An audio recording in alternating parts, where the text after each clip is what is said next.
Myself, Hasnain Bawaadam, I'm one of the interventional pulmonologists based out of the northern suburbs of Chicago with the Advocate Health System.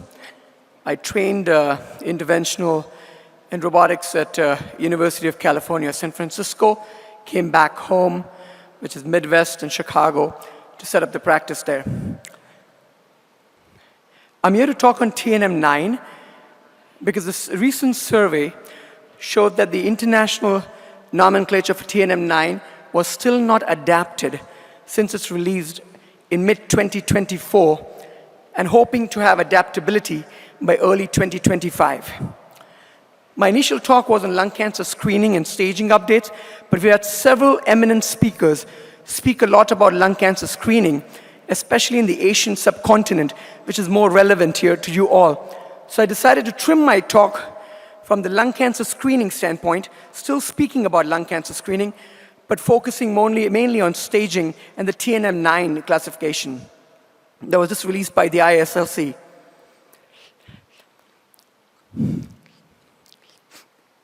So learning objectives to inclusion-exclusion criteria for lung cancer screening may not entirely be relevant for this subcontinent, but it's important to know how we all started and what can be done to have the stage shift and move malignancies from stage 3s and 4s to stage 1s and 2s. Of course, prevention is the key strategy and most effective one to reduce the burden of lung cancer. And promotion of smoking cessation is essential. Cigarette smoking is causal in 85 to 90% of all lung tumors. And progress in smoking cessation is now reflected in the lung cancer declining rates and mortality in the US. You look at those curves there, and you've seen lung cancer significantly come down. That's all due to the efforts made on smoking cessation behalf. The ideal screening test, and I know screening is not that rampant and acceptable in this part of the world yet, but that's where we need to forge ahead. I urge every one of you in this room to in some way have a low screening threshold for the susceptible population. A screening test should be highly sensitive and specific, should be performed prior to development of symptoms and advanced disease, not after. Target a high-risk population, easy to administer, inexpensive, reliable, high validity, and focus on cancer mortality, not survival. And how do you screen? Most of the patients would have generally had a chest X-ray before they come and see you, or even a CT scan. But a low-dose CT, which is a multi-detector CT screening, generates these high-resolution, non-contrast imaging with significantly less radiation exposure, and generates high resolution at 1 to 2 millimeter cuts. The landmark study was the NLST that came out in the New England Journal in 2011. Large 53,000 multi-center randomized study comparing annual low-dose CT versus chest X-rays and followed them for 3 years. The inclusion criteria was 55 to 74 years, 30-pack years smoking history, current smokers or quit in the last 15 years. And the primary endpoint was lung cancer mortality, not survival, to avoid a lead time and length time and an overdiagnosis bias. What did they find out?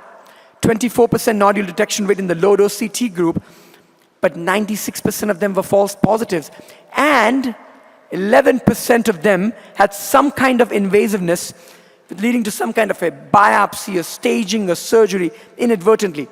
But even then, with the 96% false positive rate and 11% false invasiveness, you had a 20% relative reduction in deaths from the low-dose CT screening attributable to lung cancer, and 6.7% reduction in overall mortality, with the number needed to screen as 320.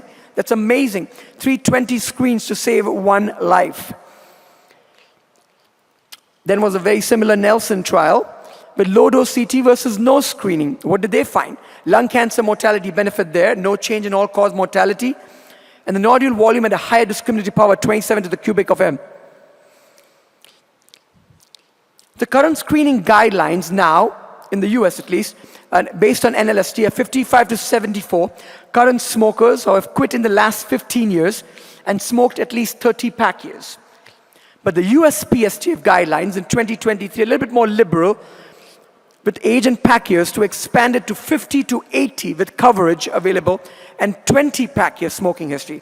And people had a lot of difficulty in calculating pack years, and now the CAN, which is a Cancer Action Network group, is trying to get rid of this calculation of how many pack years, make it straight. You qualify for age, and you current smoker or quit smoking, period. The benefits of lung cancer screening, of course, is the leading cause of cancer-related deaths and enrollment in lung cancer screening program. Look at the numbers here. Look at the color numbers here. There's a precipitous fall in the survival when you go from 1A1 to 1A2 to 1A3, which is 0 to 10 millimeters, 10 to 20, 20 to 30, based on the T, the size. Significant drop, 92 to 83, 77, 68 to 1B, all within stage 1s. That's not acceptable here in this era, where we're trying to achieve a stage shift by earlier cancer diagnosis. I want to stress this out, and giving you something which is not on the slide, is my own community hospital setting at Advocate Health in Kenosha, Wisconsin. In Wisconsin, we screen about 15,000 patients a year for low-dose CT screenings. And we have a referral to clinic time of 7 days and a referral to biopsy time of about 10 to 12 days. And a biopsy to referral to surgery, med-onc or rad-onc, whatever it may be, less than 10 days. I'm not yet at UCLA or Mayo level, but I strive to do that at a community hospital setting. I want to tell you all here, not everybody is academic or semi-academic. Even in my own hospital, which is a 74-bed hospital in the northern suburbs of Chicago, and we have 69 subspecialties in the 70-bed hospital. How many hospitals do you guys know in the world that have the same number of subspecialties as the number of beds? Probably not. So who should be screened? History of lung cancer, CT chest within the 12 months, hemoptysis, unexplained weight loss, and a condition that substantially limits life. You should not be screened. With the potential harms of screening, as I said, 11% false positive, radiation exposure. And lung cancer screening summary is very standardized here.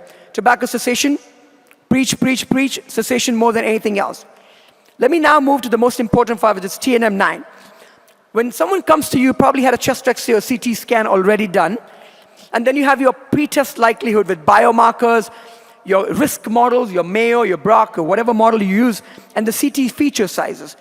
We know very clearly that it ranges, your probability of malignancy ranges from a 8 millimeter nodule having malignancy at about 1 to 5% to a 20 millimeter nodule having a probability of malignancy of more than 50%. In suspected lung cancer, you have your PET scan for staging and nodule assessment, and several speakers have talked about EBUS staging. Let me move on to staging now. Everyone's familiar with the 8th TNM staging, which has T validation, N, and M. This did not change with the 9th. So who gets, before I move on to 9, and I stress the importance of 9, and I urge you all to use 9, who gets invasive mediastinal staging? In patients with discrete mediastinal lymph node enlargement and no distant metastasis, with or without PET uptake in mediastinal nodes, invasive staging of the mediastinum is recommended over staging by imaging alone, grade 1C. Evidence, in patients with PET activity in a mediastinal lymph node and normal appearing nodes by CT, no distant mets, invasive staging of the mediastinum is recommended over staging by imaging alone. And how should we perform this? We're all pulmonologists here. Gone are the days of referring them to interventional radiology. You diagnose and you stage them in the same setting. Again, you diagnose and you stage them in the same setting if you want to achieve stage shift. In patients with high suspicion of N2 and 3 disease, either by mediastinal lymph node enlargement or PET uptake and no distant mets, a needle technique is recommended over surgical staging as best first grade. In patients with intermediate suspicion for N2 or N3, either by mediastinal lymph node enlargement or PET uptake, no distant mets, a needle technique is recommended again over surgical staging, grade 1C. And again, Dr. Rakesh Panchal talked about this. Who should get EBUS staging? Absolutely. Central tumor, suspicion for N1 disease, and large tumor size.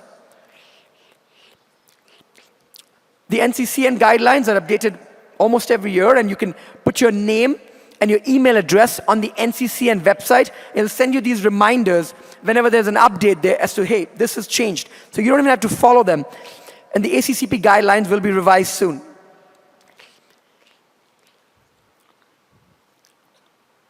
Let me now move on to restaging within T and 9, the 8 and 9.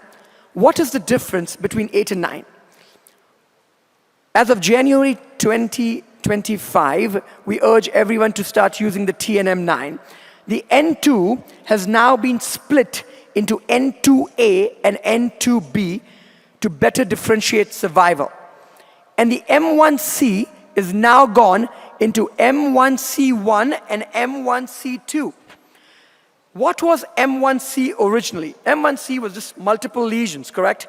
M1A was pleural effusion, pericardial effusion, pleural nodules, pericardial nodules, or a nodule in a contralateral lobe. M1C was multiple lesions. What do we move on to TNM 9? M1C1 is multiple lesions, one organ system. M1C2 is multiple lesions, more than one organ system. How does this affect and manifest into clinical? Giving you an example here. A T3, same lobe satellite lesion, if you were to do an N2 station, an N2 station would be 2R and 4R and 7. If you only did one lymph node and you stopped, and 4R was positive, and M0, that would be a T3, N2, M0. TNM 8 would be 3B, likely a non-surgical candidate. Move now to TNM 9, T3, N2. I urge you all to do a 4R, systematically 2R, and 7. Because if you have N2A, which is single nodal, 4R only, 2R and 7 are still negative. Now, mind you, all of these are N2, but each lymph node station needs to be assessed. And if you have N2B, which is multiple lymph nodes, 4R and 2R positive, even if subcarinal is negative, you have M0, that becomes a 3A and 3B here. The N2 is split into N2A, N2B. The M1C category is split into single organ, multi-organ system. The T component remains the same, and introduced the 8th is now affirmatively validated. And the TNM groups included in stage groups are reordered, primarily involving stage groups 2A, 2B, 3A, and 3B. The benefits: improved staging system for global application, an international nomenclature accepted globally, a framework for future incorporation of non-anatomical factors for further staging and sub-staging, better distinguishing ability than the 8th staging, and a better predictive power and accuracy for the overall survival of small cell lung cancers. How do you use it? Clinically and pathologically. Clinical staging data from imaging studies and tests, and your pathological once you get the tissue to affirmatively stage it as a PTNM staging. Again, last before I end, the biopsy suggested for solid indeterminate nodules more than 8 millimeters, clear evidence of malignant growth in serial imaging. If you have a clinical pretest findings on PET are discordant, probability of malignancy is low, 10 to 16%, and fully informed patients, biopsy is suggested of those more than 8 millimeter nodules. What about the part solid 8 millimeters, the GGOs? If part solid more than 8 millimeters found and persistent grows, recommend possibly PET, non-surgical biopsy, or surgical resection. And in patients with solid indeterminate nodule, more than 8 surgical diagnoses suggested. If clinical probability is high, nodule is intensely hypermetabolic, and when non-surgical biopsy is suspicious for malignancy still, and when fully informed patient undergoing definitive diagnostic procedure, that's when you go for surgical biopsy section. That's the standard approach. A multidisciplinary approach is most important for anything having an MDC or MDT, where you have representation from your pulmonary, your thoracic, radiology, your med-onc, your radon groups, and everybody else. The summary and key takeaway points here: suspicious lung nodules, consider likelihood of malignancy. Regarding the next steps, staging is key to prognosis and management. Understanding who is recommended for mediastinal staging, including when PET is negative in the mediastinum. Endoscopic needle techniques like EBUS should be first line for invasive mediastinal staging. Multimodal diagnosis and treatment strategies for patients are best considered in a multidisciplinary format, and we have that every Friday morning. And an interventionalist should have a general concept of treatment based on stage for lung cancer. Thank you, everybody, for listening.